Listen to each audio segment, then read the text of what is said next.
Cessation of the cause of all actions is the invocation. Religion is not ritual. Really, when religion dies, it becomes a ritual. The dead body of religion becomes the ritual. But everywhere ritual is to be found. If you go to find religion, you will find ritual. All these names, Hindu, Mohammedan, Christian, these are not the names of religions, they are names of particular rituals. By ritual, I mean something done outwardly in order to create an inward revolution. This belief that something done outwardly can create an inward revolution creates rituals. There was a great rebellion against the Vedas, and when I say against the Vedas, I mean the ritualistic structure that was built around the Vedas. It was a dead ritual. Everything was a ritual. Religion was not something deep, not something concerned with consciousness and its transformation. Rather, it was just concerned with doing something. If you do this, then you will get this. If you do that, then will you get that. And every ritual was fixed as if it was a science. Do this prayer and there will be rain. Do this prayer and the enemy will be killed. Do this prayer and you will be victorious. Do this and this will follow. And this was proposed as if it was a science. So a revolution followed. It was bound to follow. It took two shapes. One was negative, Jain and Buddhist. These two thinking climes took a very negative turn. They said rituals are meaningless, absurd, so all rituals should be abolished. This was an absolutely negative attitude. The Upanishads were also against rituals, but they took a very positive attitude. They said, ritual is not absurd, but you misunderstand the meaning of it. This sutra is concerned with a younger ritual, an invocation. Invocation means that before you begin any worship, any yanga, any prayer, first invoke the deities, first call them, invite them, invoke them. As far as it goes, it's good. How can you pray unless you have invited? How can you surrender unless you have invoked? So these are the ways. The negative way will be that it is useless because there are no deities. Second, they have no names. Even if they have names, they will not respond because whatever you're doing is just bribery, just flattery. Do you think that by your flattery, by your prayers, by your briberies, you will be able to invoke them?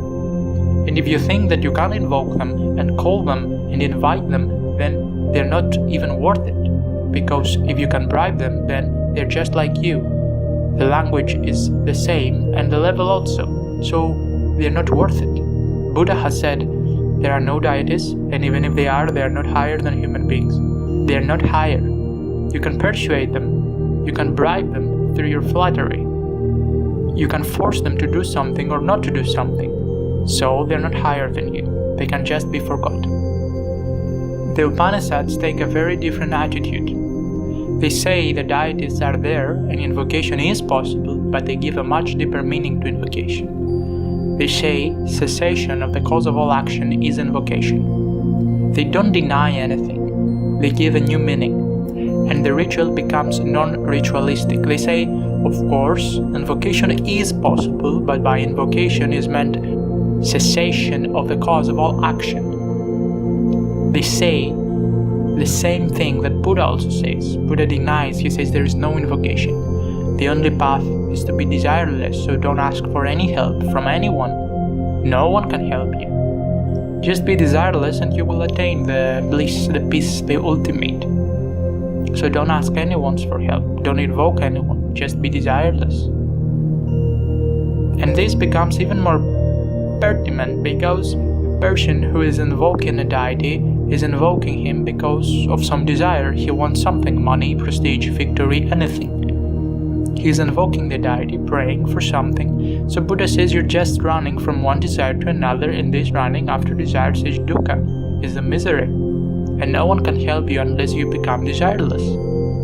Cessation of all cause of all actions means to be desireless.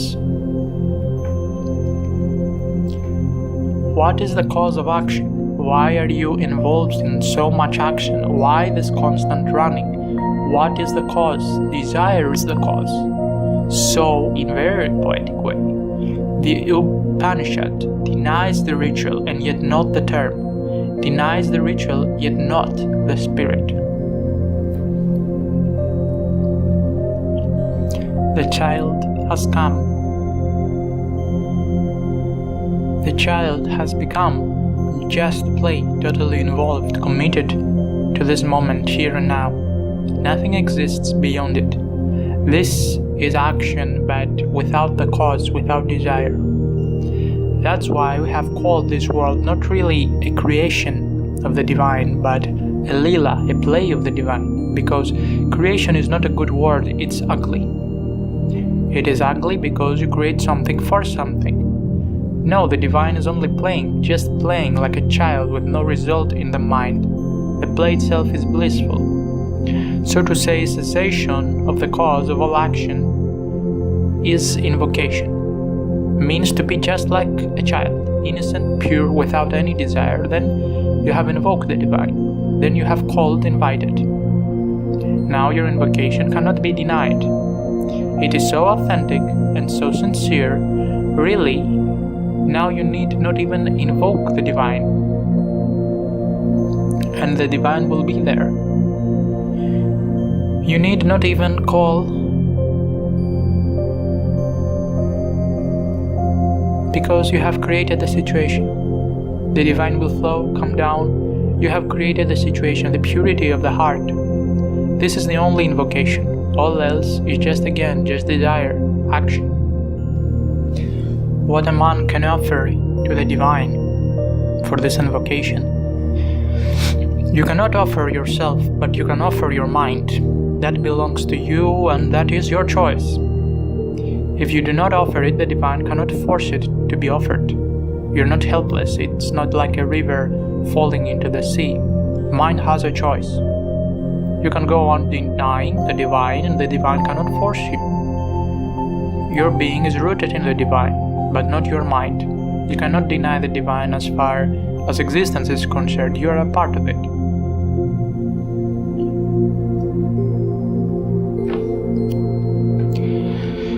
Mind has two meanings. One, the content, another, the container. When I say content, I mean thoughts, memories, and the dead past, the accumulation of it. But that is only the content. If the whole content is thrown out, then the container remains. That container you can offer. These thoughts, memories, the past are really worthless, not worth offering. But the container is. Mind has two meanings. So, whenever the mind is written in capital M, it means a container. That container you can offer. And that is the meaning of the sutra. When the container has no other contents than that, no thought, no memory, no past, no desires, no future, nothing. Now the mind as a container has only one content, that, the divine. This is the offering. Where is the past? It is nowhere. You cannot find it anywhere. It's only in your memory. If I have some memory that is private, secret to me, and if it is just my memory and no one knows about it, then if I die, where will that memory be? It will not be anywhere. What will be the difference? Whether it ever was or not. What will be the difference? Whether it ever existed or not, there will be no difference. When I say offer the mind, I mean the container, because you can offer the contents, but they are meaningless, they are dead.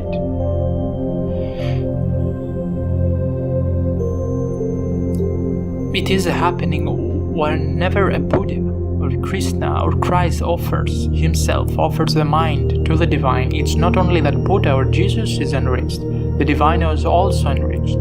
This will be very difficult to understand. When a Buddha is offered to the divine is enriched also, because even in Buddha, the divine flowers. Even in Buddha, the divine reaches to a peak. So the divine is not something set apart. It's not something which is not us. So offering is not something made to someone else. It is to the common pool of consciousness. Is it to the common existence, the common being. So when a Buddha is offered, Buddha is enriched because Buddha becomes the total. But the total is also enriched because through Buddha a peak has been touched. The divine lives through you. So when you fall, the divine falls. When you rise, the divine rises. When you laugh, the divine laughs. When you weep, the divine weeps. Because he's not something set apart. He's not an observer sitting far off in a heaven just looking. He is in you. So every act, every gesture is his. So whatever is done with him, through him, by him, to him.